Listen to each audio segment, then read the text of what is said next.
This conference will now be recorded. Yeah.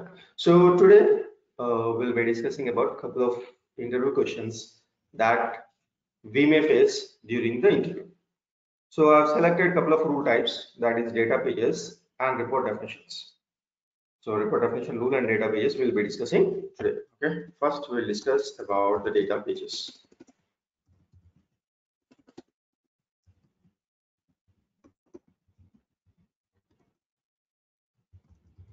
Is report definition. Okay. Oh yeah. So before I start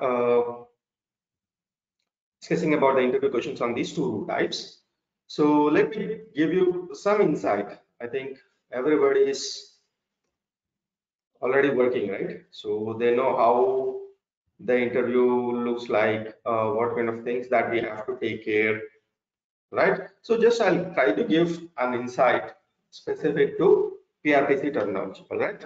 So when you prepare, when you start your preparation, right, for either to get a hands-on experience or to work for a certification or to get a job, right? So basically, when you start your preparation, the preparation should be in such a way that whatever is your target, say for example, certification is your target. If you are preparing for certification, so the plan, the way that you prepare for certification is different, right? And if you wanted to get hands-on experience, once you get a job, if you wanted to sustain in a company, so to get that hands-on experience, you have to prepare in a different way. And if you wanted to clear interviews, right, you should prepare it in a different way. For this, though you are working on PRPC tool, it doesn't mean that for each and every I mean, either for interview or getting hands-on experience or working, I mean, getting a certification. So you should have a different plan, maybe a different approach, right? So all these three things are not same. So these three are three different things: certification, hands-on experience, and clearing the interviews. So these three are three different things. Okay. Now coming to interview related questions, right? So I'll try to give certain kind of best practices that the way that you should prepare if you wanted to clear an interview test. All right. So let's take a guy is from 0 to 2 or 3 years of experience. Someone has kept that. I have claimed that I have some 0 to 2 to 3 years of experience. So the kind of questions that they will be asking is like, what is the data page? Okay, it's like what is the questions. So they might ask you also some realistic scenarios like what you have faced in your project and what kind of challenges that you have faced in your project. So what are the technical challenges? Can you give me a couple of examples where you have faced certain issues and how did you overcome those kind of things? They might ask you. Okay. So next, from 3 to 5 years of experience. So if you are a guy with 3 to 5 years of experience, so then they might ask you little bit more. Okay, so the depth of the questions would be more if you compare it with obviously if you compare it with 0 to 3 years time. So 3 to 5 years, so they'll go in depth. They will ask you about the architecture of the tool. Mega tool. They'll ask you about the architecture, how this was done. So why not it in this way? Why not it in that way? So these kind of questions you might get. Okay? So if you are above 5 or from 6 to 10 or about 10, so the level of questions is not only the technical aspect. They'll ask you a number of other questions. So how will you design an application? They'll give you a scenario. They'll ask you how will you design an application? What would be your approach? Okay. So you can say that 50% of the questions may be the technical questions and 50% is like design level discussions, the management level questions. So all these things they might ask you. So according to your experience, you should be in a position to prepare how to prepare or how to face an interview. So you should be prepared enough. Once they ask you these kind of questions, so you should be prepared and you should be in a position to answer them. Okay, and in the interview, right? So there, 80 to 90% of the times they will not ask you about your project. So they just ask you a question, what is your project? That's it. But they will not ask you the questions specific to your project because he's not aware of the project, right? He's not aware of the project that you are working on. Interviewer might not know anything about the project that you are working on. So here the important thing is they'll ask you about the platform related stuff. Mostly what are its capabilities, platform capabilities. So if this is my requirement, how will you achieve in the platform, all these things. So 80 to 90% of the interviewers will ask you these kind of questions. Got it? Next. And one more thing is, so what is the common question and the first question they'll be asking you? What is the first question? The first question is, before he'll be going through your resume, and his first question is, tell me something about yourself, right? So I haven't seen any interviewer skipping this question.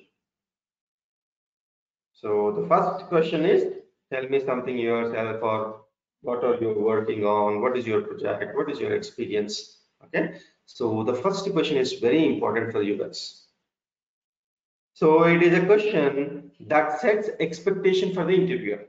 So no, that sets some context or some what is expected from you. So this is a question that you can utilize.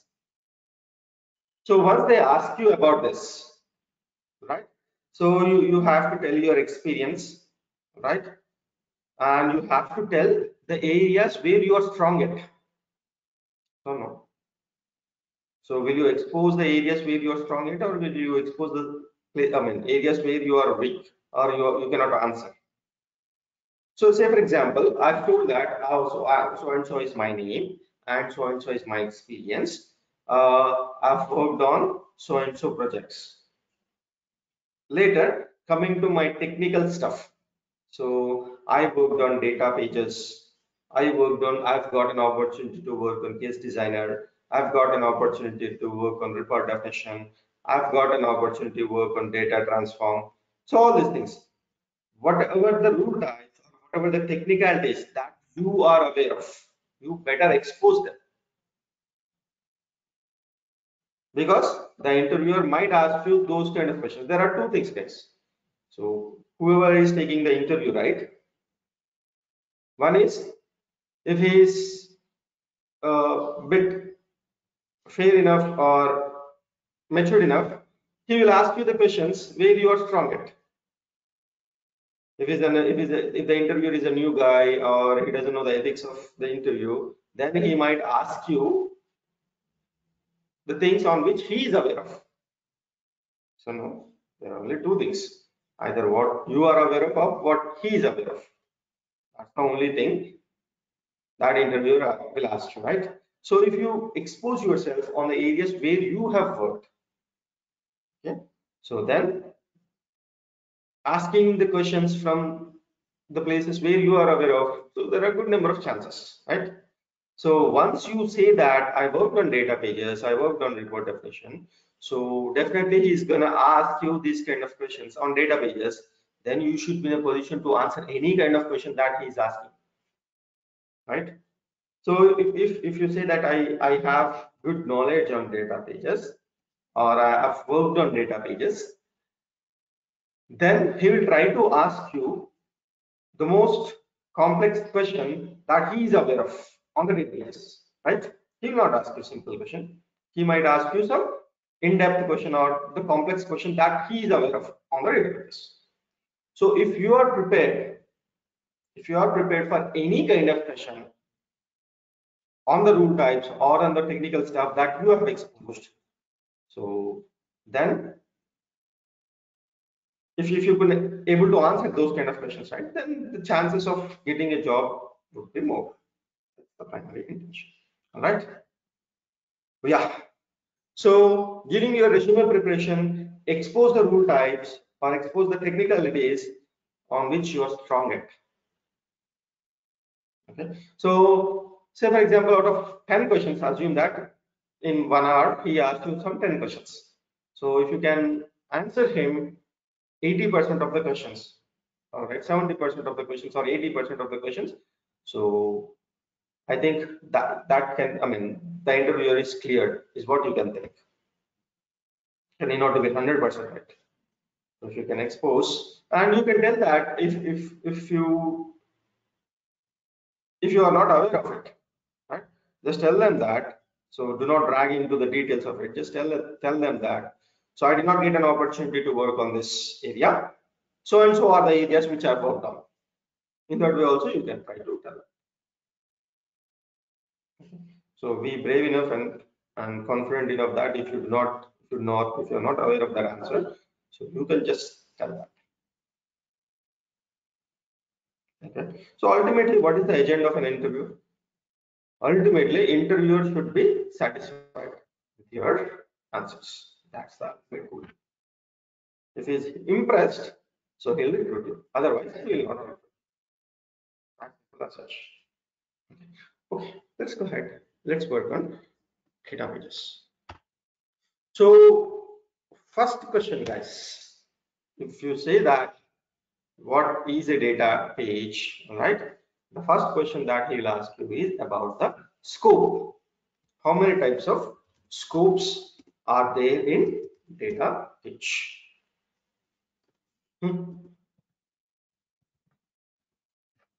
3 types of scopes.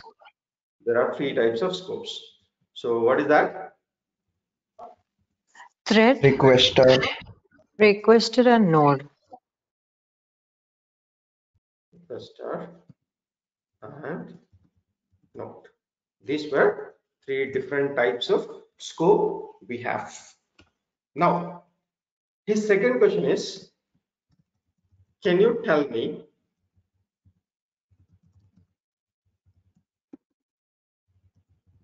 differences between these 3?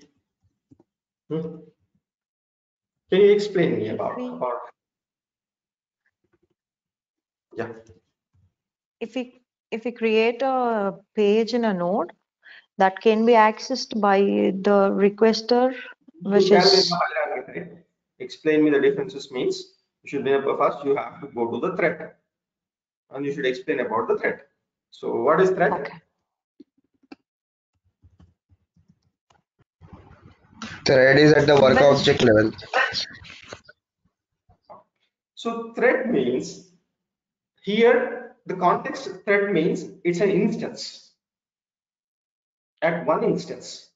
So you can say that in my context, in PRPC context, we can assume that one thread is equal to one work object.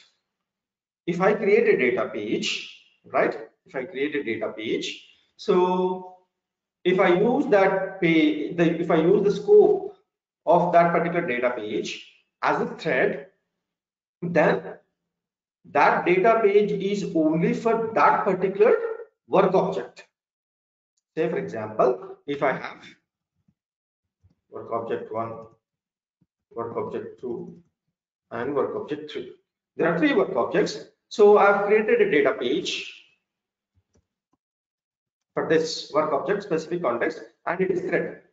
Then this data page 1 will be accessible only for this particular work object. For work object 2, you cannot have access to this particular data page.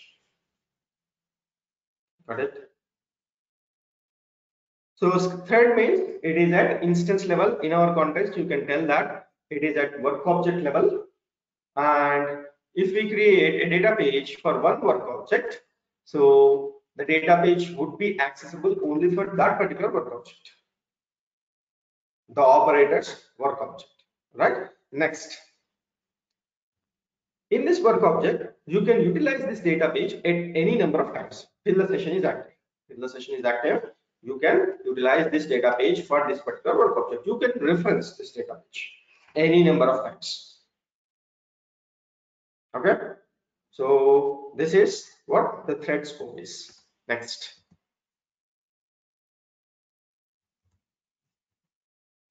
requester. What is requester?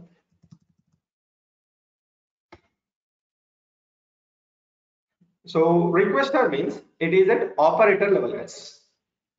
Okay. So here in our context, requester is nothing but operator. It is not operator, it is operator's session actually.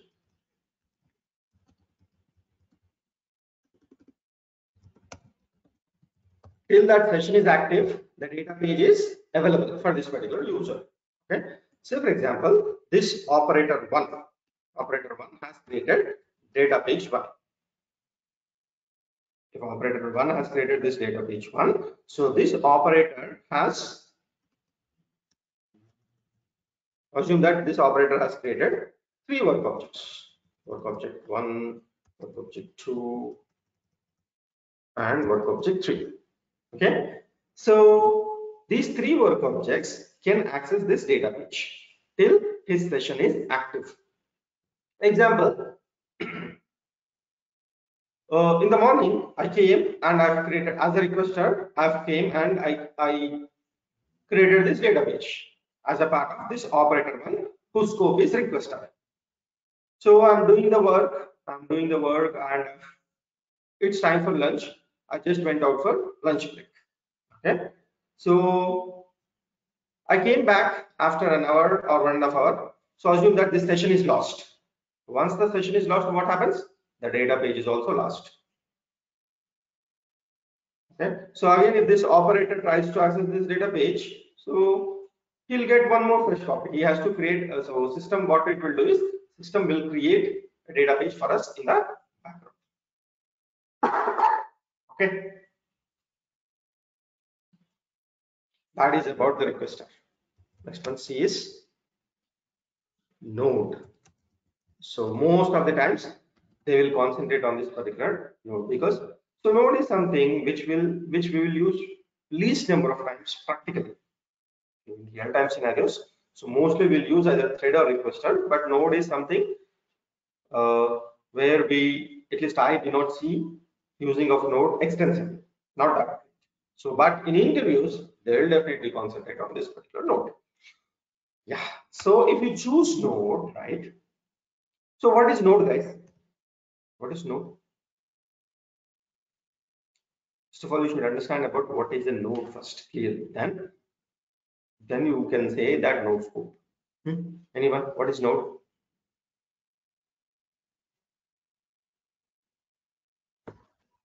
If we create any A node page in a has node,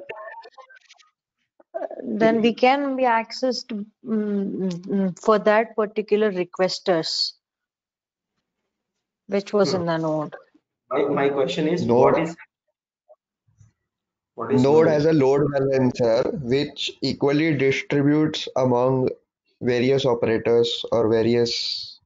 See, that is load balancer. Whatever you are saying, Apurva, is load balancer. Load balancer will load the data and it will equally distribute among the operators. What you are saying is about the load balancer, not the node. Yes, Raj? So we can say it's a junction. We can? Like a lot of branches get together. It's a connecting point. Okay. Any other answers? Node. Node will be at the server level. Yes, it is at server level. You can assume that it is a part of a node. It's a subset of a subset of a server. See, generally in real time, what happens is like, so when multiple operators are working in a company, right? So the platform or the system where you are working on, the development environment, right? So the development environment will be deployed in a server. Just let me explain that.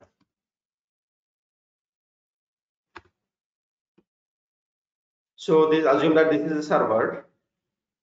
In this server, actually server is some, visually you can represent server is,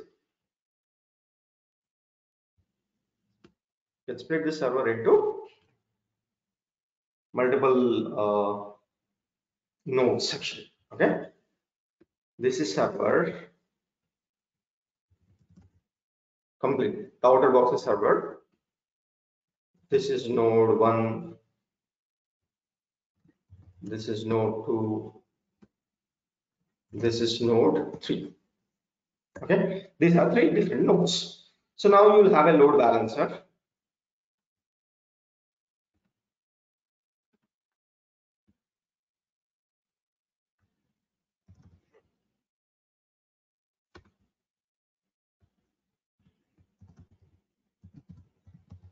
This load balancer, what it will do is, it will try to balance the load between these 3 nodes.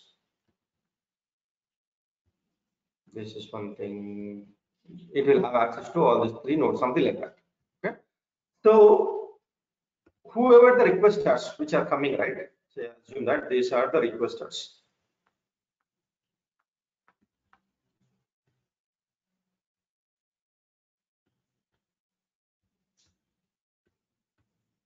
Okay. Assume that there are a couple of requesters. What this load balancer will do is, this load balancer will try to load the balance equally between these 3 nodes.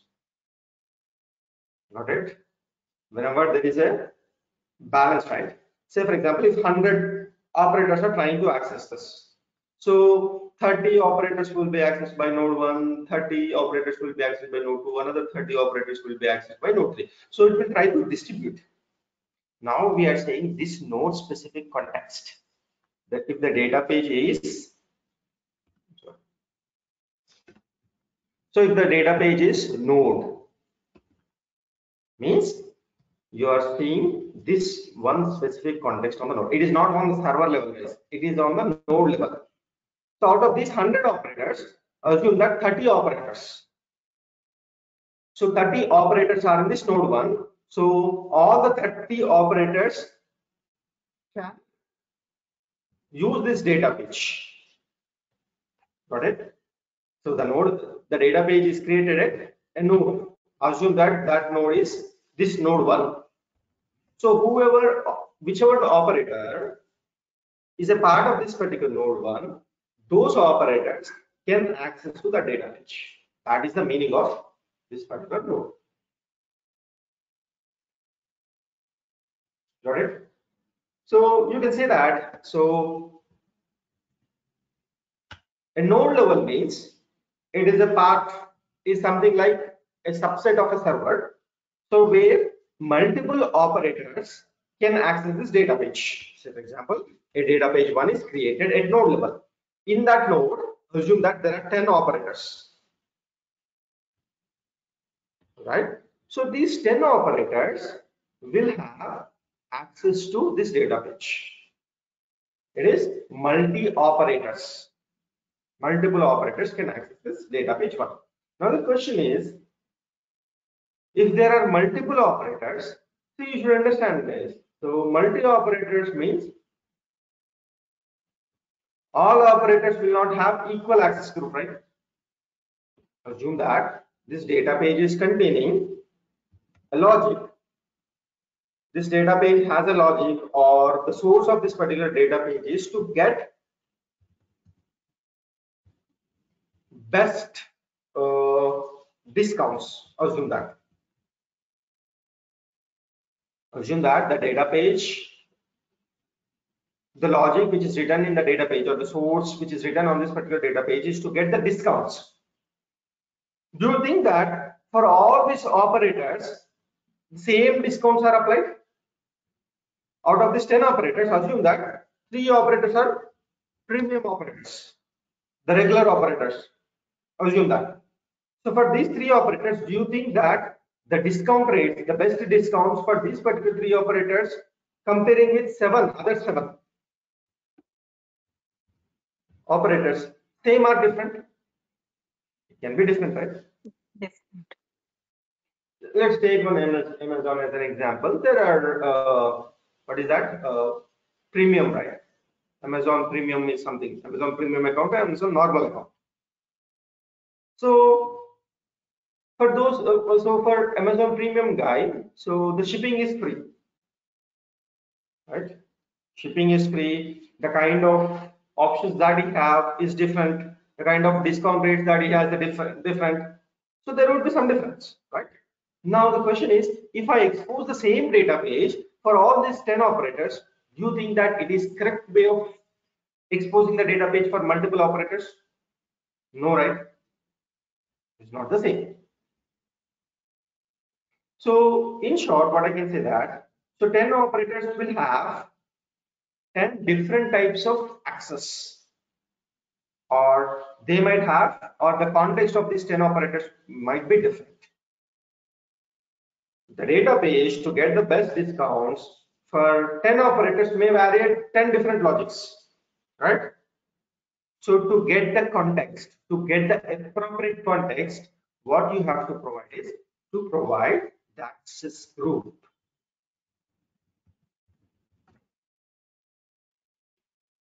If you choose a node, okay, then the access group is, and you have to provide an access group. Why to provide an access group is because this data page will have a source, right? This data page will have some source. So according to the operator, if operator 1 is trying to access this data page, operator page source context might be different.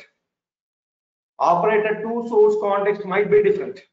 Operator 3 source context might be different. Okay? According to the operator access group, okay, the source is defined here. So gRPC, what it will do, according to the access group of that particular operator, it goes to the source and gets the appropriate source. Basically, in the background, how it will do, the rule set hierarchy for different operator will be different. Right? The rule set, it frames the rule set hierarchy in the background. According to that rule set hierarchy, it is going to fetch the appropriate source and it is going to give access for that particular operator. So for that reason, if you specify a node, access group is mandatory. Okay. So Apurva, what answer you have given for this?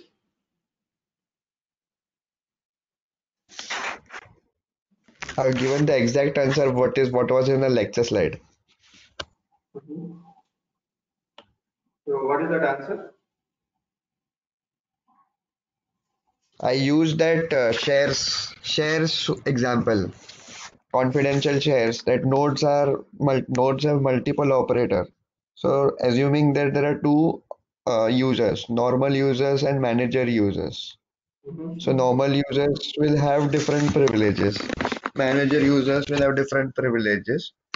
So for example, say so there is a share stock market and share resources, which is confidential. So Yeah. Okay. You told a good example. yeah, that example I gave. So he was very happy with it, the example. Nice. Yeah. So if they ask you about the scopes, so till this point, so you should be in a position to answer. Okay.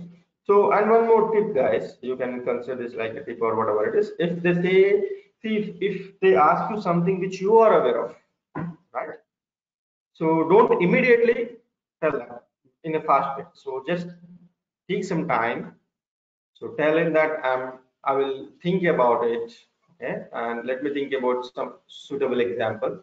Just take a pass and give the answer. Because so what interviewer will think that is something he's trying to memorize what he has done and he's giving the answer. So if you say in one shot that threads, requester and node, then he will ask you another question. If you say that immediately, he will ask you another question. So just make sure that it cannot go beyond 1 hour, guys. None of the interviews will not go beyond 1 hour to 1.5 hours. No one has that much time for you. Okay.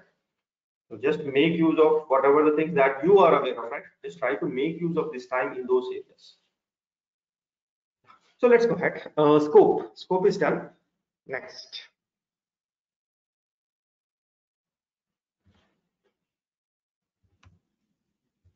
Let me open the data page.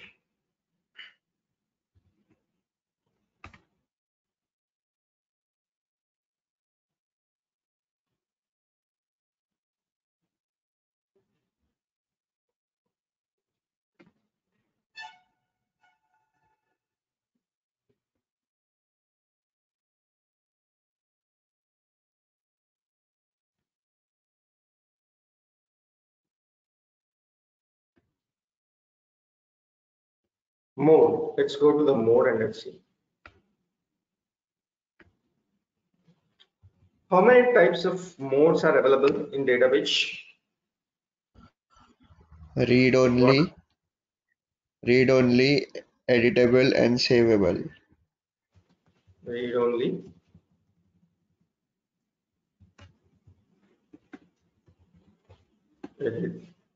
editable, And savable. savable database. Okay, so these are three different types of modes we have. Now, what is read only database? So in read-only data page, you can just you can't modify it. It is just for viewing purpose. Okay, let's take this answer. So for read only database, it is just to read the records. See, whenever you are trying to get some records, right, there are like you can make basically the CRUD operations. You can create, read, update, and delete. So if you are getting a data page, the context is read. Only the reading is my context. Then you have to use read only. So if the context is to read and update it, then it is editable. If the context is to read, update, and save it back to the database, then it is savable. Got it? As the name itself clearly suggests that it is read purpose, editable purpose, and savable purpose. Edit means it is editable at the clipboard level. You can modify that, but you cannot save it back to the database. Whereas coming to the savable data, yes, these are something where you can edit and you can save it back to the database. This on this context, so there are three different types of modes. Now the first question I will ask you. You said that it is read only. Can't we make any updates to this read only data page? The first question. As the name itself suggests that it is read only. So the first question is, can't I update this the data in this particular data page? Is the first question. What is your answer for this? No, we can't update it. Any other answers?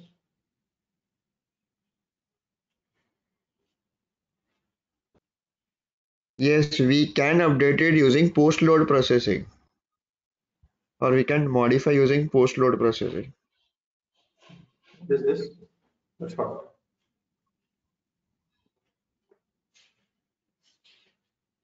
This is post-load processing. Once the data is loaded into the clipboard, so we have something called as post-load processing. Can't we update by using this particular post-load? If there is an activity which is getting exposed, so you can actually try to write your own logic and you can take this. This is the only place where you can. So once you read it, when the context is on the data page, okay, then this is the place. Any read only also you can try to update the logic. Once it is modified, then it cannot be changed.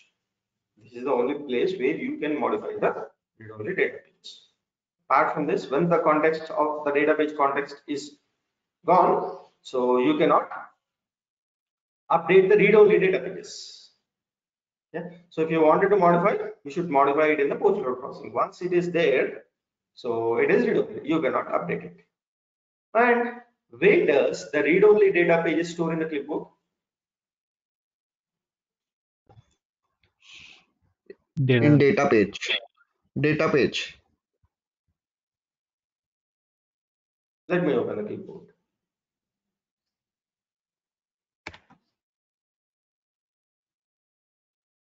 So there are different types of pages, right, in the clipboard: user pages and data pages. So all the read-only data pages will store in the data pages, the data pages section of the clipboard. So if the data page is at thread level, it will be displayed under thread. If the data page is a requester level, it will be displayed under requester. If the data page is under node level, it will be displayed on this particular page. Okay. So now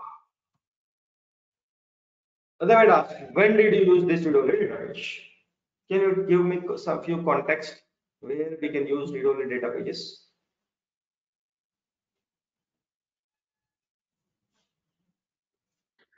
You can use on the drop downs.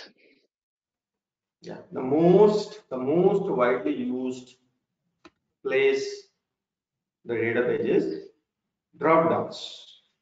Take an application, if they design it properly, almost every drop down will have data page. If the records are huge, then best plan is to go with the data page. Apart from this, apart from the drop downs,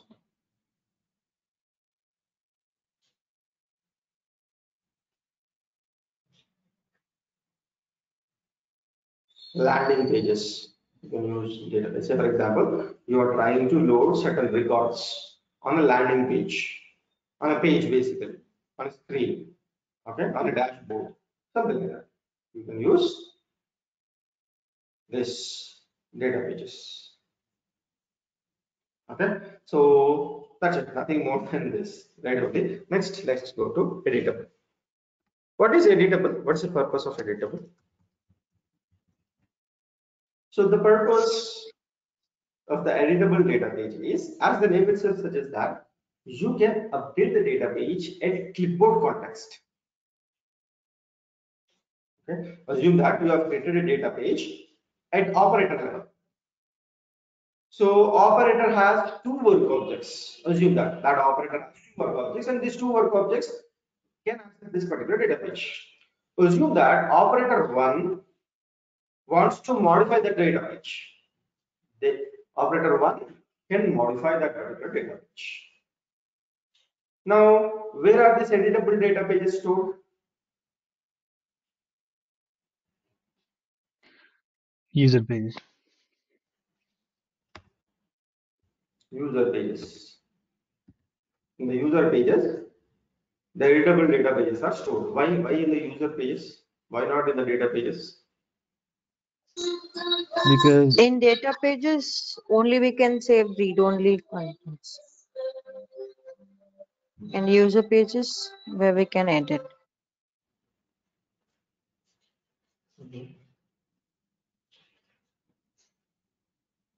Okay. So in a way, the same thing. In the user pages, where you have context, basically the user specific context is there. There are multiple operators, right? So multiple operators will have.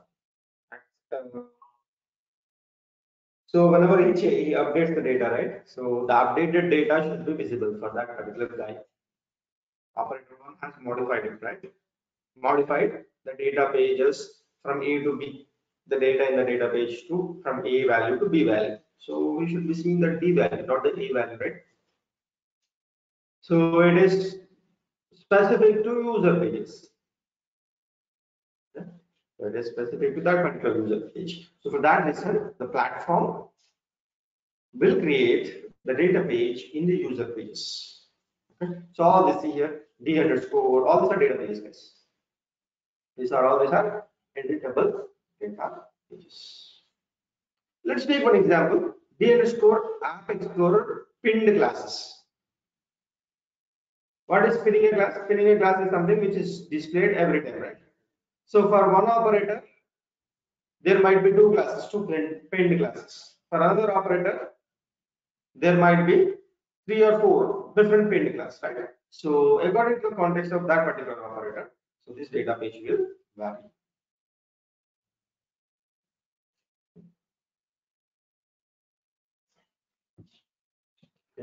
So you might ask, so where can you go and you can see the editable data pages and where can you see the read-only data pages? Next comes, see, editable data pages, they have launched in PRPC 7. Earlier, data page means it is read-only. Data pages are called as declare pages. Okay? Yeah. So editable, they've launched in Pega 7 onwards, right? So after that, they've launched, I think somewhere in 7.4 or 8.1, somewhere. They've launched savable data pages. Okay. Savable data pages. If they ask you, have you ever got an opportunity to work on a savable data pages? If you are confident enough, then tell that I've worked on it. If you're not confident enough, then you can say that I haven't worked on it, but I know the concept of this particular savable data pages. What's what you can say. Okay. So savable data pages are something that so you can save back the data, you can update it, and you can save back the data to the source where it is coming from. Okay. So that's the purpose of savable data page. That's it, nothing more than that. So read, update, and save. On these three different contexts, so you have to choose the mode of the data page. Okay. Next question.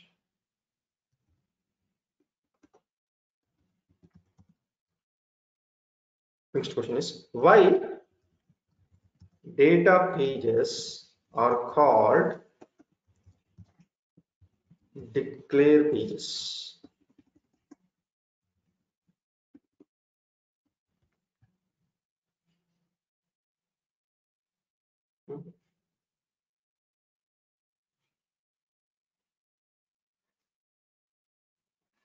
Yes. So data pages are also called as declare pages, right?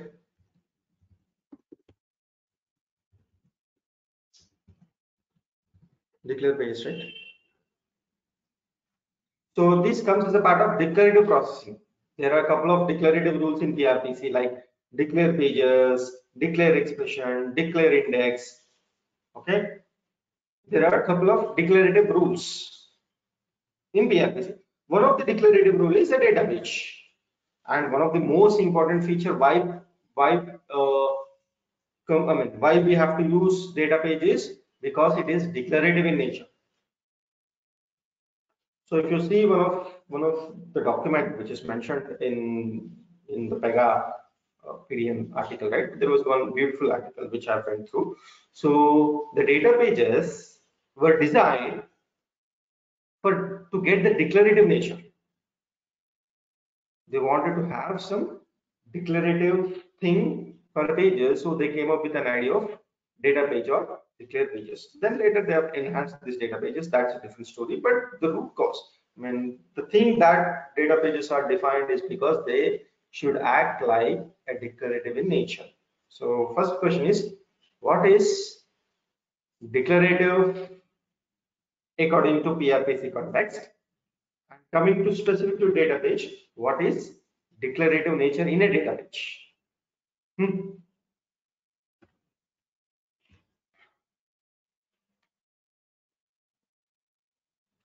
I've told this in the class, right? Couple Yeah. of times. So based on some events, right, it will process in the background. True, correct. Declarative nature means based on some event, PRPC will process something in the background.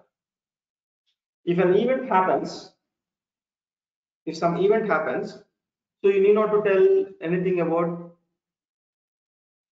the process command or the PRPC. So in the background, PRPC will process something and it will give you some result. Okay. Event and processing kind of stuff, you can assume that for now. Now coming to data page specific context.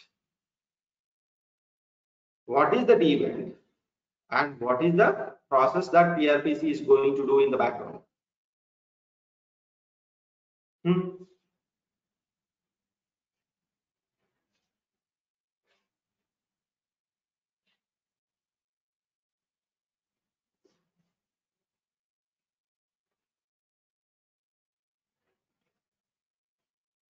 Hello.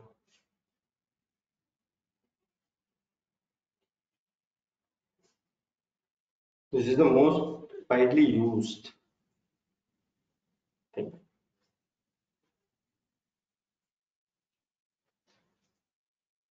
Let's take an example. Let's take an example. Assume that there is a drop down, or not a drop down. You wanted to get list of operators. Okay, you wanted to get some list of operators. Assume that you wanted to call this in an activity rule. Okay, in the activity you wanted to have the list of operators. Now I've written some report definition rule to get the list of operators from the operator table, and you have created a data page. In the background, assume that you have used the same report definition rule. Okay. Now, what's the difference between using a report definition rule and a data page rule?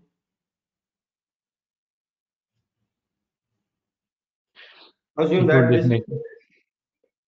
name, just give me a minute. Operator or get operators is my report definition rule, and data page is get operators. Assume that. So I've created a data page with the same name, report definition with the same. Now report definition versus the data page. So I wanted to invoke this in an activity. I wanted to get this get operators in an activity rule called as activity 1. Now guys tell me, if I wanted to get the operators, how will you get it?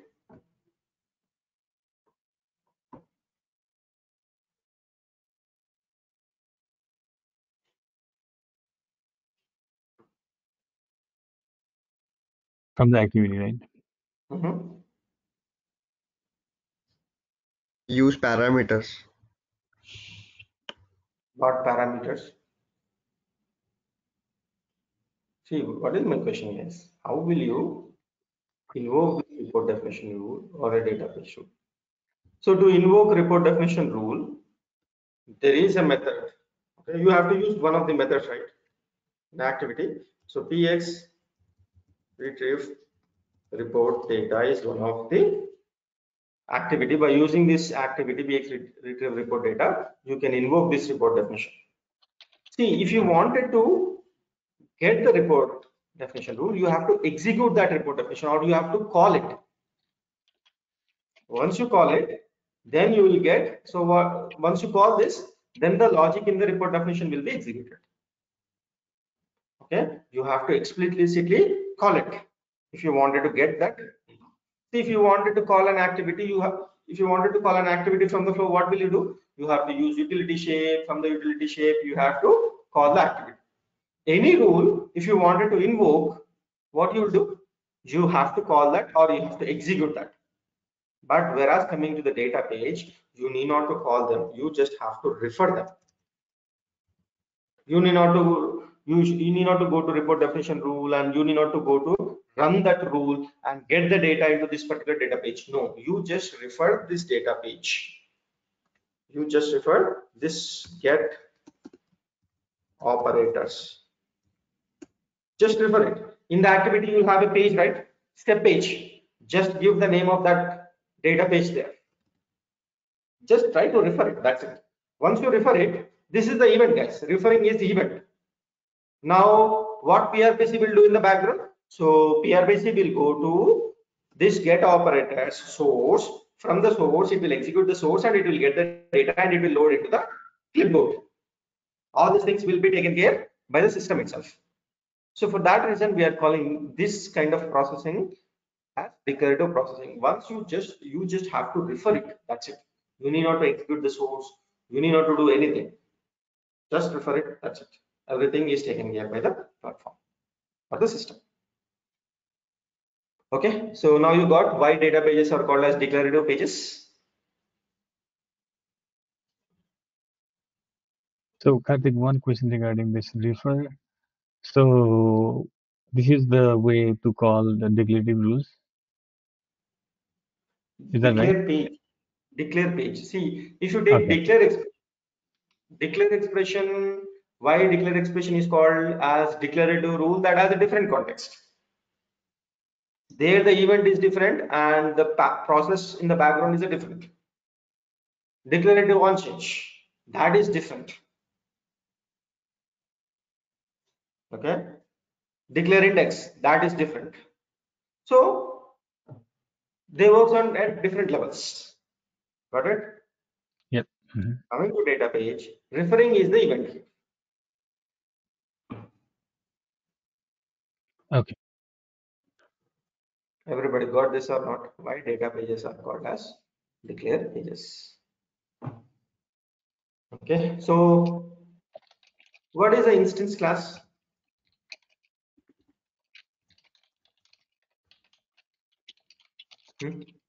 What is the instance class of a declare page or a data page?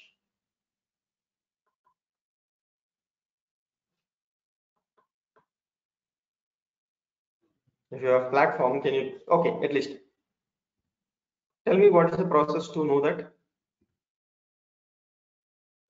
this is a data page. I wanted to know the instance class of this particular data page tool.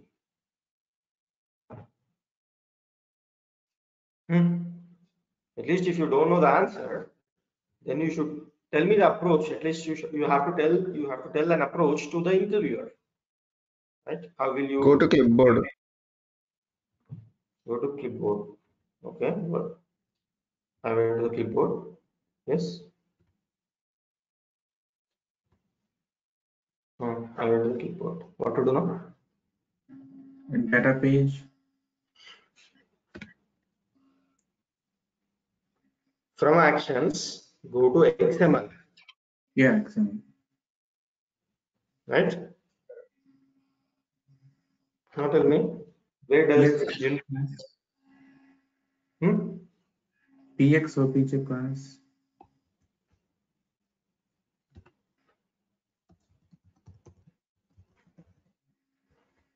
search with TXOBJ class?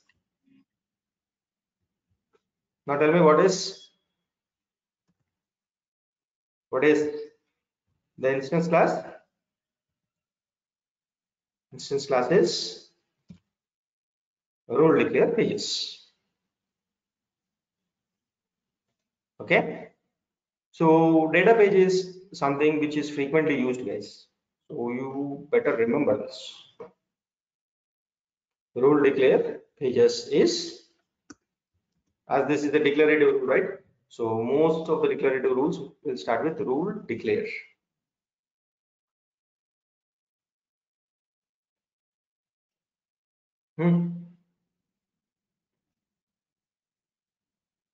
Next,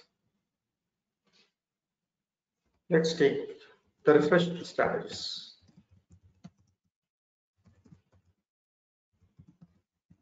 What is the refresh strategy first?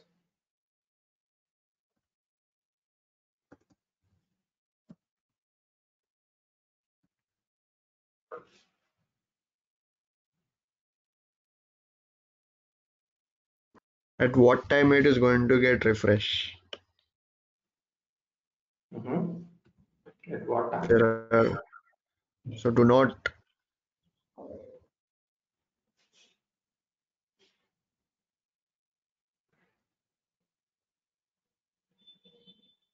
What is refresh strategy? To refresh database in certain specified time, like 2 hours, 1 hours, it will automatically refresh. So there are three types of refresh. There are three types of refresh strategies: reload once per interaction, do not reload, and reload if older than. Yeah. So ultimately, so first before we'll understand what is refresh. Refresh means, so once you get the data page and place it in the clipboard, okay. So when do you want it to refresh? Refresh means when do you want it to go to the source and get the latest copy from the source. Okay. So refreshing means when do you want it to go to the source and get the fresh copy from the source. It's called as a refresh. I'm just trying to refresh it, right? So for example, quick info or quick buzz. So every time the score keeps on changing, right? If you are watching cricket, so you have to refresh it if you wanted to get the latest results, something like that. So when do you refresh it for database also? There are a couple of refresh strategies. So refresh strategy here means, so as one of the guys are saying that there are three different reload per interaction. Okay, do not reload, if, when. Okay, you can give some hard coded time.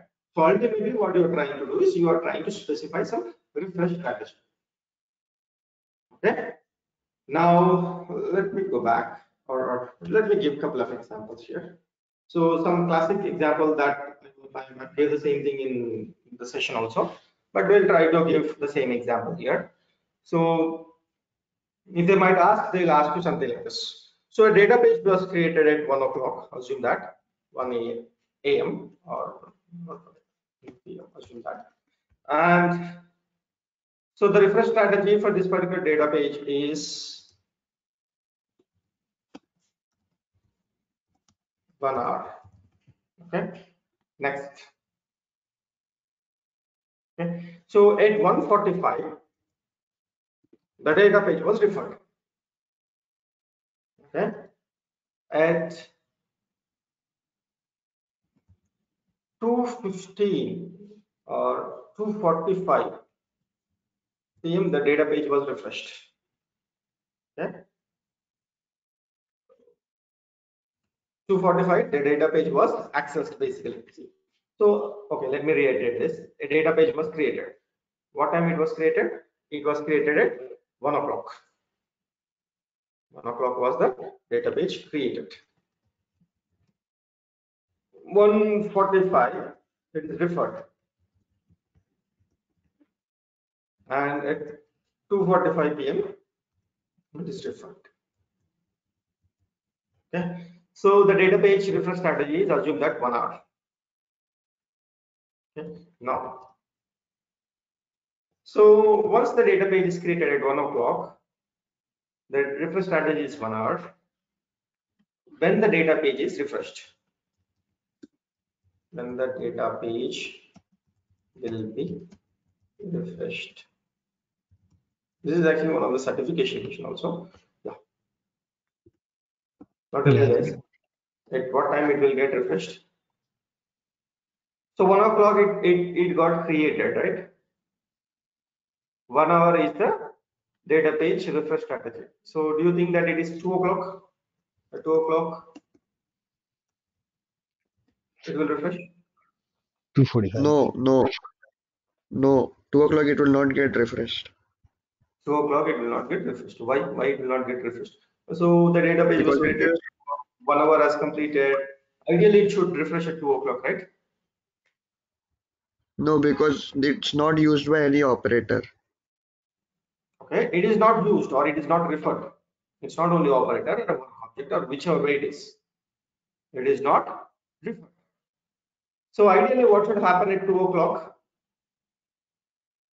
Okay, let's take this context. At 1:45 p.m., do you think that the database will be refreshed? No. Everyone, do you think that at 1:45 p.m. it will get refreshed? See, 45 minutes only done, right? It is not 1 hour. 60 minutes is not done. At 1:45, it will not refresh. It will use the same copy basically. Whatever the copy that was created at 1 o'clock, it will use the same copy. The data page will be reused. So 1:45 is done. So 2 o'clock has happened. Assume that the current time is 2 p.m. So 1 hour is done. So at 2 o'clock as 1 hour is completed, the refresh strategy ideally has to be invoked, but this will not. This will not refresh the data because no one is using at this time. At 2 o'clock, no one is trying to use it. If no one is trying to use it, what is the purpose of having a refresh? No, right? There is no purpose. So it will not refresh. Now at 2:45, someone has, or some work object or whoever it is being referred. Data page is being referred. Once the data page is being referred, When was it created, guys? It was created at 1 o'clock. 2:45 it has referred. So what's the gap? 1 hour 45 minutes is the gap. So which has exceeded the data page refresh strategy. 1 hour has been exceeded, right? Now, do you think that at this point of time it will refresh or not? Yes. Yes, it will refresh. So to refresh, there are two conditions. There are two different conditions. What is that? One is one is the time, whatever the time that is specified, right? It has to reach the time. And next one is it has to be referred. Then only it will go ahead, it will refresh the data from the source.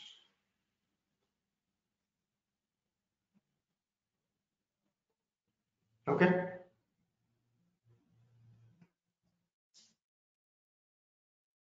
Any questions here? No, no.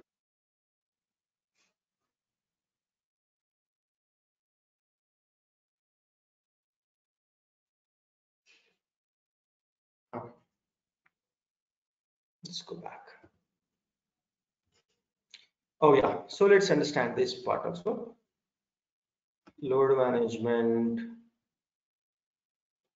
So there is something called as clear data page.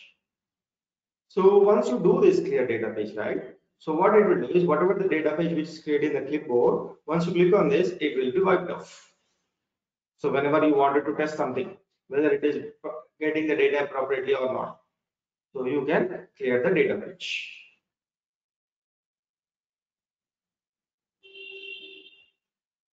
Okay. Next. This page options, page enable pagination means. So if you are trying to fetch multiple records, if you wanted to see it in different pages, here view context help for this. So when you are trying to add it in a grid or in something on the section of this particular data, this data page is being referred, assume that. Then what happens? So if there is if you wanted to have pagination kind of thing, so you can choose this option. Parameters. You know parameters, right? If you wanted to pass some parameters to this database, you can pass some inputs, input or output, and pages and classes. If you wanted to define any pages, page context, then you can do it. All these things are common. Test cases, usage, and specification. Let's come back to the question. And let's see, let's speak something about the data sources. They will ask you, how many kinds of sources are there for a data page? Tell me, what are the different types of sources that you have? Connect Activity connectors, and data transform.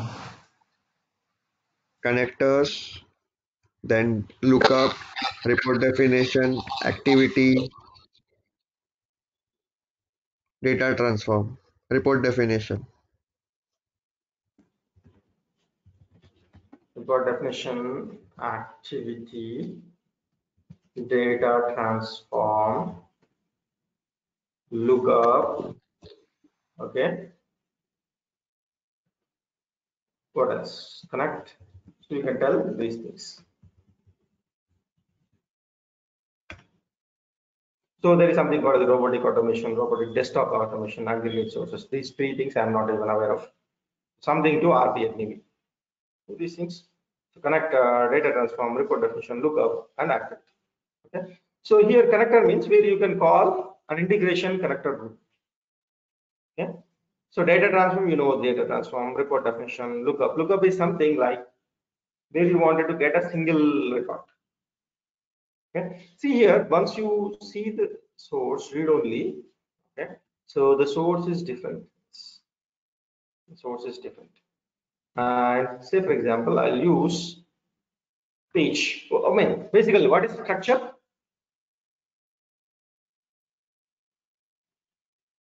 Page and list. Page, single page, list means multiple pages. Okay. Next. I'm using page here.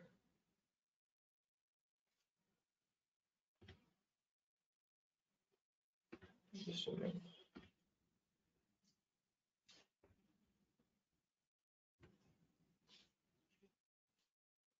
Let me use page and let me use save.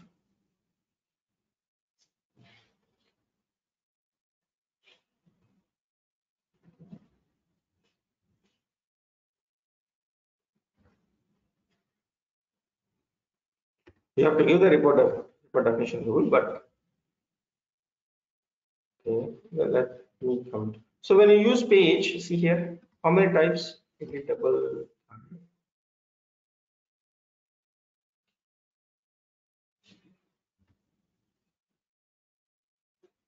I mean, what I'm trying to tell you is, so based on this page scope, right, this will change. The sources will change basically. Scope. Oh yeah. So when it is a page scope, see here, when it's a page scope, requester, thread and requester are the only things that you have. You will not have the node level scopes for a single page. Okay. Next, if it is a node scope,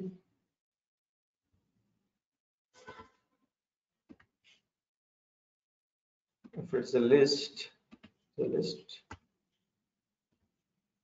is read only, then you will have node. See, if it is savable, right? If it is savable, you don't have node level. So these options will vary from one point to another point. Okay.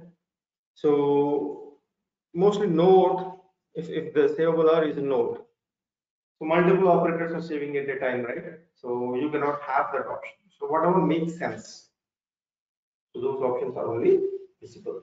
Now let me tell you something. The post-load processing, data save options. So once you use savable mode, right? So how do you want it to save it? So use an activity. From the activity, you write a logic where you can save it. OBJ save in that way you can use. You can refer the data page and you can save it back to the database. If there are multiple save options, every bin is evaluated and otherwise save option is used only in the add save. Okay. So you can have this. Otherwise, when rule, you can expose a when rule. Based on this when rule, you can save this.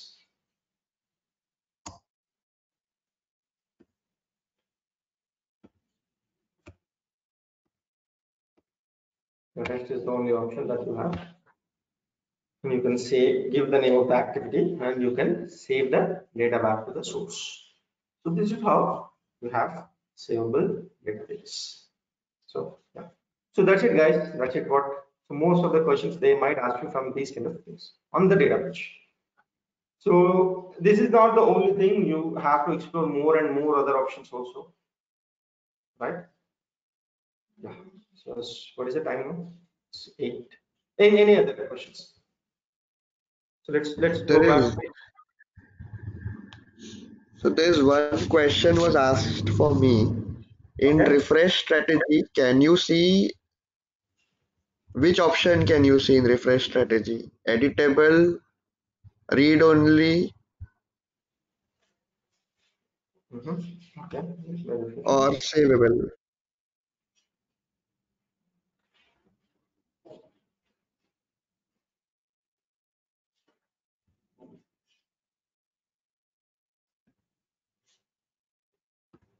Let's take editable database. Refresh strategy is gone. So it is gone. So only for read only option. So the load refresh strategy makes sense. So editable, a specific copy has been placed for that particular. If it is mode is editable, right? So it will go to which part of the clipboard? It will go to the user pages. It will go to the user pages. and you can modify the data there. Once you modify the data, and if you use a refresh strategy and if it gets the fresh copy, then whatever the things that you have modified will go right. So you understand this point, why this was not editable. You have edited something in the user pages. Now if there is a refresh strategy, you have done this refresh strategy, whatever the changes that you have done, these are lost and you got a fresh copy from the table. Mm-hmm. Yeah. So this question.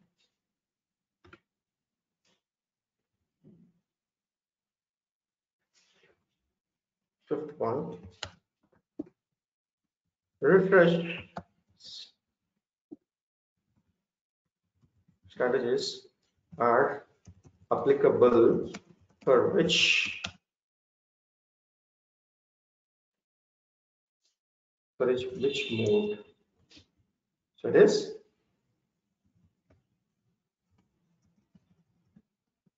read only mode.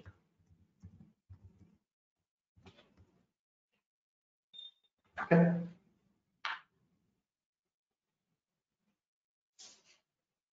Yeah.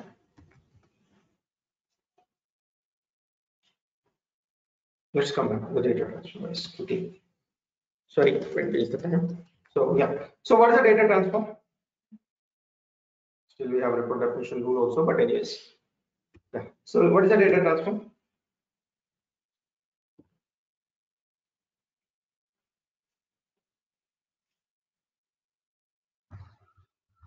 Copying one location to another location.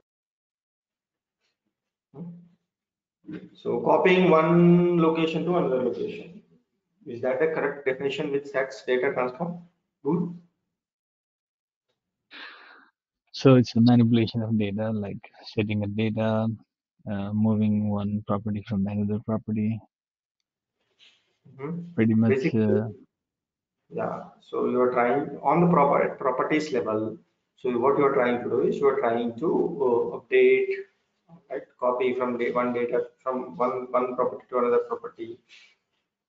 Okay. So you can assign few hard-coded values. You can update the values and all these things.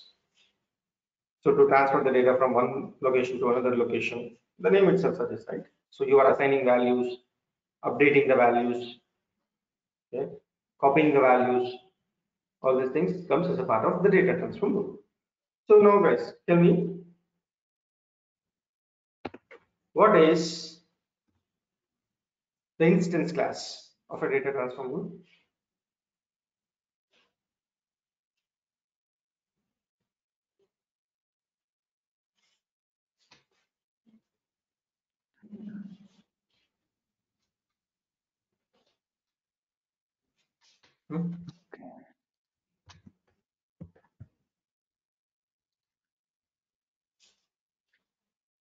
So it's a rule OBJ data transform. No, it's not that. Okay. Let me find it out. Okay, tell me the approach. At least XML, view Go XML. to the XML here. which XML I have to go and have to see. Go to the You data want transform and Data transform. you have to open one of the existing data transform. So data transform comes under which category? Data model category. So click, yeah. you can on the data transform, you can open any data transform rule.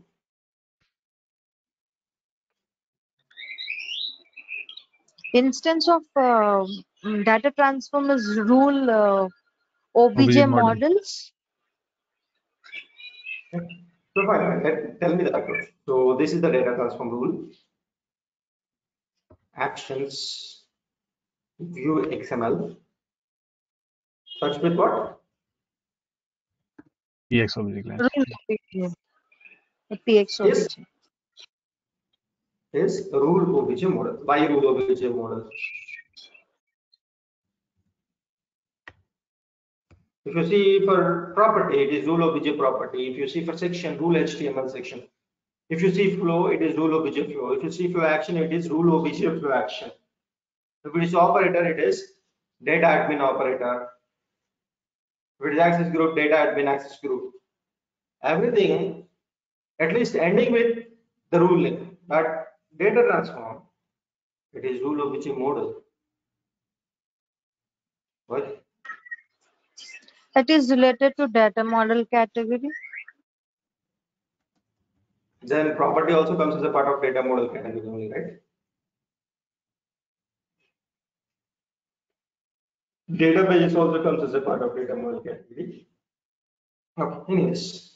So yeah, so this till PRBase is 6th version. So for data transform, we used to call it as models. Till PRBase from Pega 7 onwards, they have renamed it to data transform rules. Before that, so this data transform rule is called as a model. Rule OBJ model. With that name, they have given the instance class name as the OBJ class or the instance class name as rule OBJ model. Okay, so the model name has been changed to a data transform rule. So from there onwards, so there is a slight difference between the instance class. You have to remember this. This is one of the rules where there is a mismatch action. Okay, so if they ask you, the first question they might be asking you is like, how many types of operations that you can do on the data transform? What's the first operation that you can do on the data transform?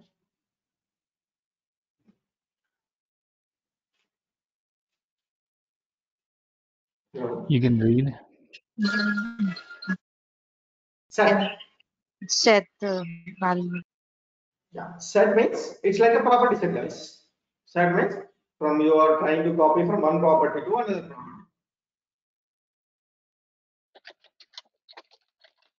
So this is set operation. Next, this is for, it's like for individual or standalone properties kind of thing. Next one, if I wanted to transfer or if I wanted to copy from one page to another page,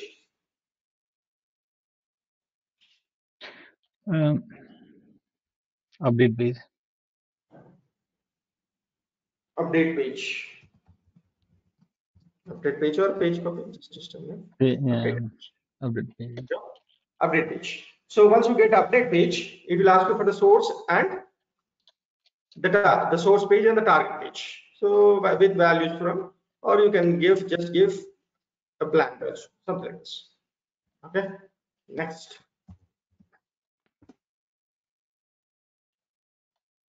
Can you call a data transform from another data transform rule? Yes. We can call a data transform, apply data transform method.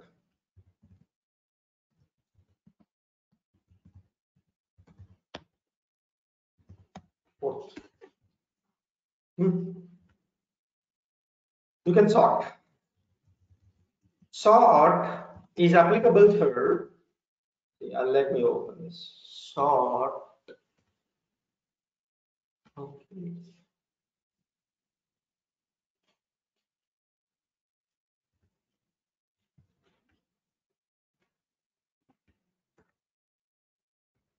See here, it is only applicable for page. Yes. Okay, this is applicable only for pages. So in the commercial vehicle, assume that if you use commercial vehicle. Let me go on this. See here, what it is expecting. If you use a sort, Page list. it is page list. It is specific for page list type pages. Okay. So once you choose a page list property, and how do you want it to sort that? So assume that page list has 10 pages. Okay. In this 10 pages, assume that there is a field called as age. Now I wanted to sort with age of these 10 pages, either ascending or descending, so that you can choose in the gear icon. Sort pages by list properties in one of the, okay, once you give the pages property, right? So it will ask you for which property you wanted to choose. Another thing, you can give either ascending or descending, you can choose. Say for example, in this 10 pages, there is a property called as age. I wanted to sort these pages based on the age, either ascending wise or descending wise. Okay. So in this way, this sort option is used. What else? Remove. Remove is the option. What this remove will do? Pages will be removed from the clipboard. Okay, so what you use remove whatever the property that you're choosing here. Okay, so this will be removed. Okay, this will be removed from the clipboard. It's like page remove. If you speak in terms of page context, in the activity rule, there is a page remove, right? So it is something similar to that. Page remove or remove will remove that particular property from the clipboard page. What else? Can you call a when conditionally? Can you do set operations? When? How many? Otherwise, when and when. And Otherwise. sorry, it's not otherwise. Okay. When, otherwise when, and otherwise. It is not like if else, and else kind of thing. So when based on condition, you wanted to do something. Otherwise when condition 2. Okay. At last, otherwise it will come to this. So for example, you wanted to choose 3 conditions. If condition 1 is satisfied, you wanted to write some logic here. You wanted to do some set 1 operation. Otherwise, when condition 2, you will set to true. Otherwise, set 3. It's like a default option. Okay, so these were different things that we have on the web. Next, comment. You know comment, right? So just to give some readability comments on that particular data transfer. What else? Append to. Append To map. Append to and append and map to for each page. Let's first we'll use the loop. We have used conditions. Now loop. How many types of loops are there? For each page in, exit for each, exit data transform. So now let's take exit data transform. What is this exit data transform? So it will come out of this particular data transform. Based on when condition, you can use exit data transform and you can come back. Loop for each page in. For each page in means, so say for example, you wanted to loop the repeat. For each page in,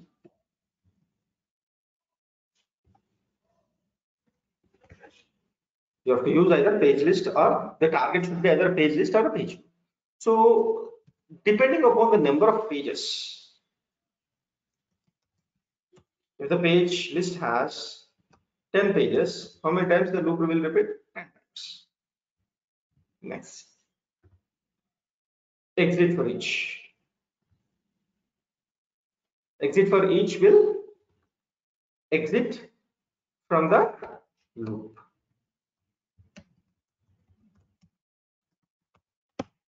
Okay, next. Now append and map to. Append is something. What is append? Append means adding, right? Adding data pages. I'm sorry, adding pages to the existing pages. This is at page level, guys. Append and map to is like page level context. So append means you are trying to add pages. Append and map to differences. And map to. This is specific to page list properties. Append and map to means it will append the page and it will give the proper index. Say for example, there are 10 pages. Okay, so page list are what? Page list are nothing but they are indexed, right? So now if you append and map to a page, then that latest page will have 11 as the index. It will map automatically taken care by the system itself. These are different types of operations that you have on a data transform board.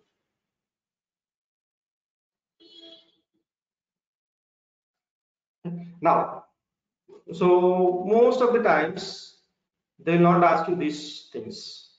These are the basic and the direct things. They might ask you something like this.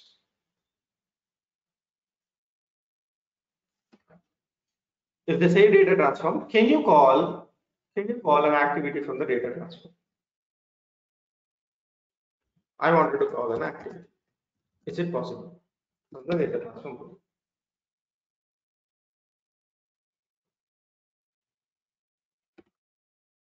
Yes. Yes, we can call. Now tell me the steps how to call that. Yes, there is a provision to call activity room. So we can go to the gear icon and search for the call activity. Just do a set operation. Set operation. To the target. Browse. See expression builder. Wherever the expression builder is there, so you can browse. Why is not?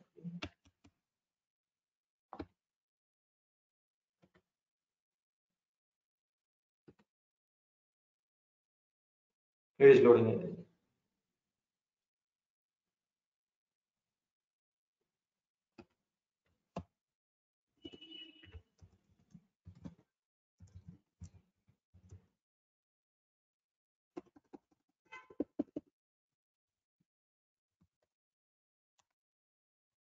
So there is a method called as call activity. So by using this call activity, you can call the activity. Okay. So it's not only activity, guys. There are a couple of things that you can do on this.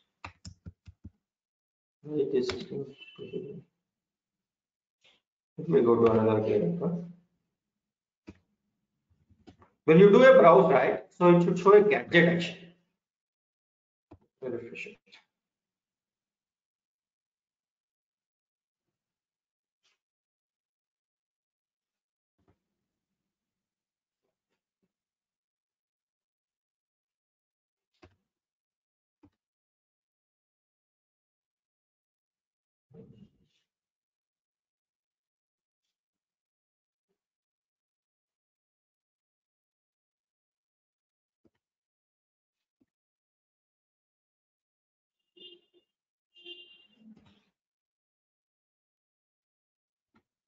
Yeah.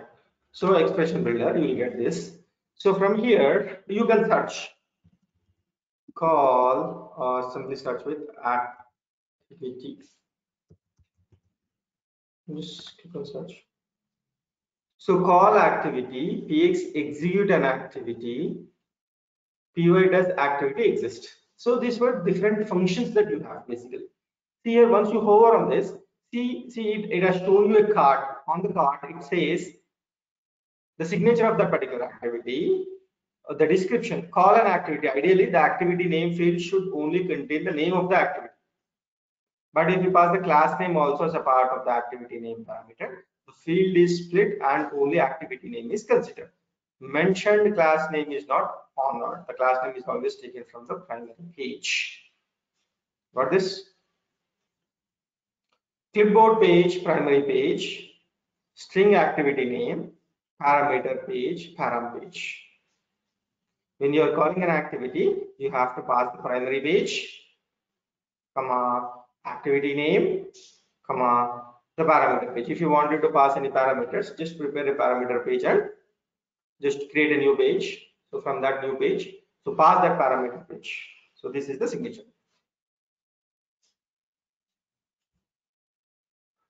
Okay.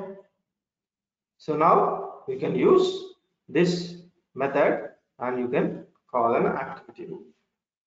Now, if you call an activity, now let me try to search with a couple of other things. Can I call a flow room?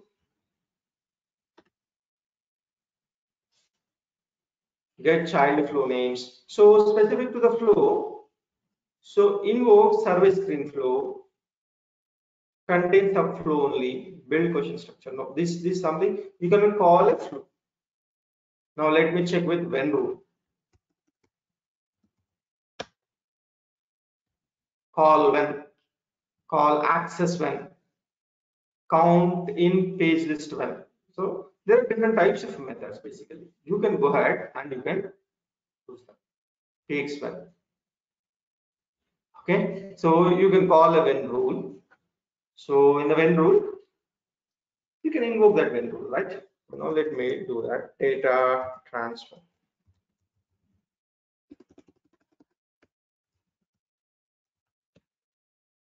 There are nothing related to data transform. Yeah, yes. So these are the ways actually. Yeah. So you can call a report. You can call. Let me search with report definition.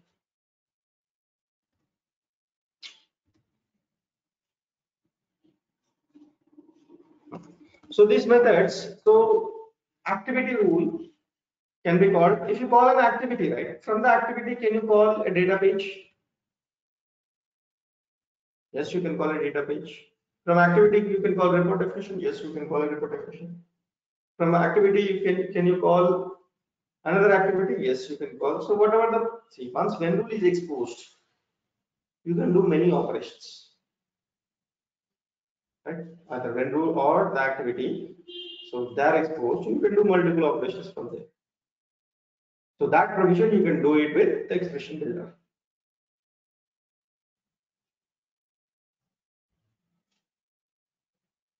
Okay. Next.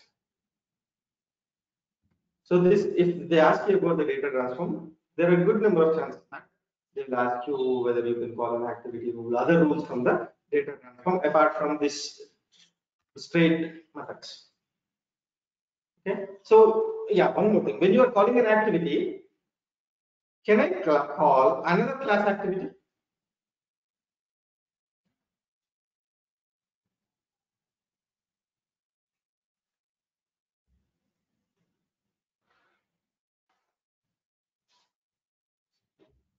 I think you can, right? If you have a primary page.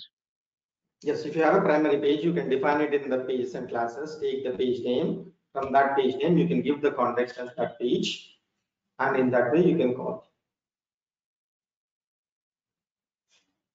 Okay. Yeah. So yeah, one more. So what is this called superclass data transform? Superclass is a primary class. Is superclass a primary class? Do we have any primary class here? We have a primary page. What is this primary class? So here superclass means it It's a is a parent class. Superclass means it's a parent class. Okay. So call superclass data transform. Means what? This is enabled by default.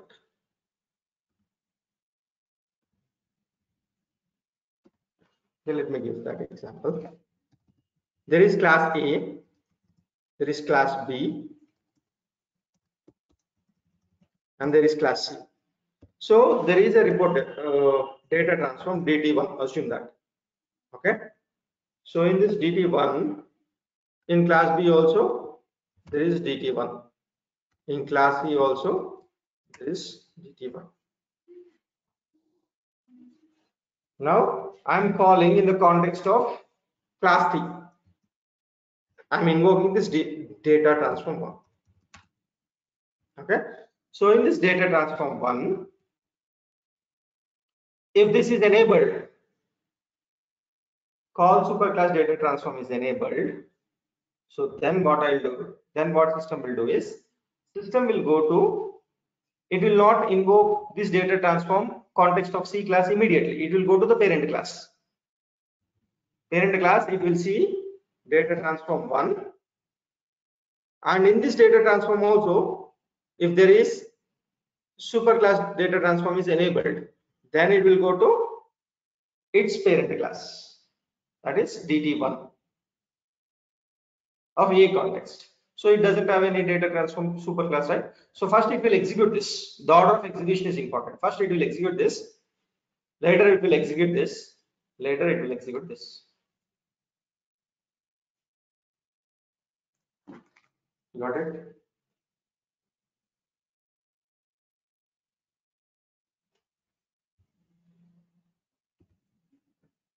So this is the order of propagation if that checkbox is enabled.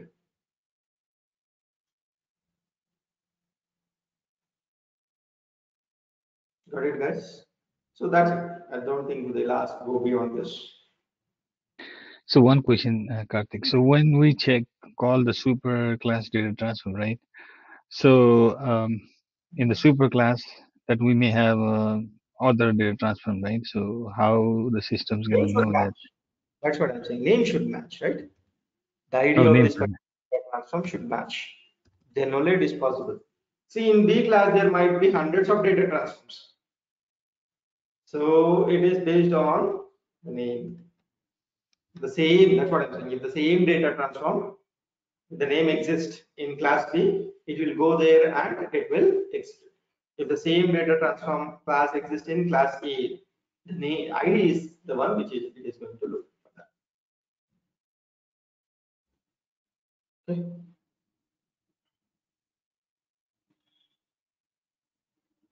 Next comes the report definition. We'll cover as much as possible on the report definition rule.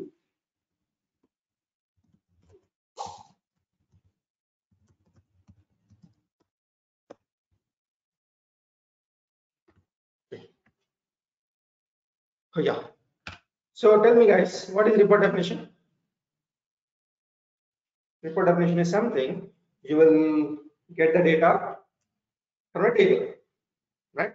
The purpose of report definition is to fetch the data from a table, right? So now if you are looking for if it is a single table, then you can go to the query tab and you can do it, right? Let me open a report definition.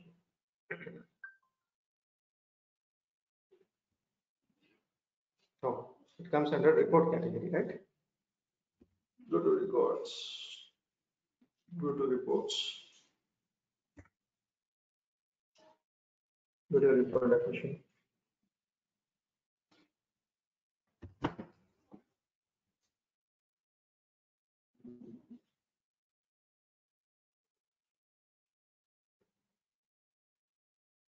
So this is report definition. So in this report definition, see here, there are different tabs: query tab, chart tab, report view, data access. So parameters, pages, and classes, these are common things. So these are query is one thing, chart is another thing, report view is another thing, and data access is another thing, right? So query is something, right? So it is very simple, guys. So query means you are directly doing a query. Select a star from so and so table. Which table? The table in which the report definition is created. So the class, customer is the class here. So the customer pointing table, it will go to that particular table and it will fetch this data. So if there are any conditions, it will apply these conditions and it will do that. Okay. So here there are other options like remove duplicates, display rows, overall, top rank, bottom rank, something like this. You can do this. Okay. So come to the chart. So what is the purpose of a report definition? So this is under reports category, guys. Observe this. This report definition rule comes under report category. So for this query, if you wanted to have a chart kind of structure, say for example, I'm getting couple of records from, I'm getting couple of work objects from the work table. There are 100 work objects. This particular report definition is fetching. Assume that. So I wanted to see the work objects, how many work objects are result completed, how many work objects are result rejected, how many are in progress. I wanted to see that in a chart view. So if you wanted to see the chart view, at least you should have one summary kind of count. Let's take this count. At least you have in the query tab, at least you should have one summary kind of thing. Once you do that, now you will have an option to the chart. So there are different types of charts: pie chart, bar chart. Okay, you can choose any type of the chart and you can select that. So what happens is it will display, once you run this report definition, it will display in this form of chart. Yeah. Next one, there is something called as a report viewer. So in the background, if you wanted to create a report for this particular report definition tool, so you can use that. What is the title of that particular report? Okay, do not scroll header, display filter using custom functions, report body. So display in the report browser. If you have this report in the browser, you can use it in the manager portal. There's a portal, right? So in the manager portal, launch portal, case manager portal, you can go and you can watch that. Display report filters. For every header, if you wanted to have, see what is a report will have some header, and under that you will have some columns, right? So if you wanted to enable display report filters, enable filter changes, enable column command menu, so all these options you can configure and you can create a report basically. Okay, so this is one advantage coming to the data access, which is very important. So if you wanted to get the data from multiple tables, see, if you wanted to get the data, it is not only one table, right? You'll be using multiple tables. So now, if you wanted to get the data from multiple tables, so then you have to come to joins. How many types of joins we have? 3 types of joins. 3 types of joins. So what are those? Inner join, left outer join, and right outer join. Yeah. So inner join, left outer join, and right outer join. So if you wanted to combine multiple tables, so whatever the table that you are looking for, you should add that table. Whatever, say for example, I wanted to get a table from some ABC table. So that corresponding, you have to give prefix to identify that particular table. Just give a prefix A. Give the name of the class. I wanted to get it from this. Now here, now how you wanted to join? What is the table? Current table. Current table is a customer table. What is the joining table? It is the work table. ABC insurance work table. So now you have 3 options: include matching rows, include rows in this class, and include rows in the join class. Include matching rows means whatever the common rules that it matches, right? So that common rules you get it. Include all rows in this class. In this class is what? The customer class. Okay. This is one option. This is called as left outer join. This option is left outer join. Include all rows in the joined class. What is joined class here? This is the class joined class. So this is something called as right outer join. You can use that.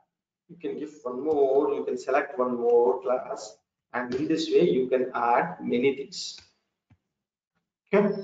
So you can join multiple classes.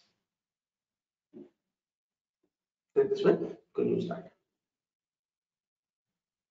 Okay, so as we are running out of time, so we'll take declarative index, joins, and all those stuff in later session. Okay.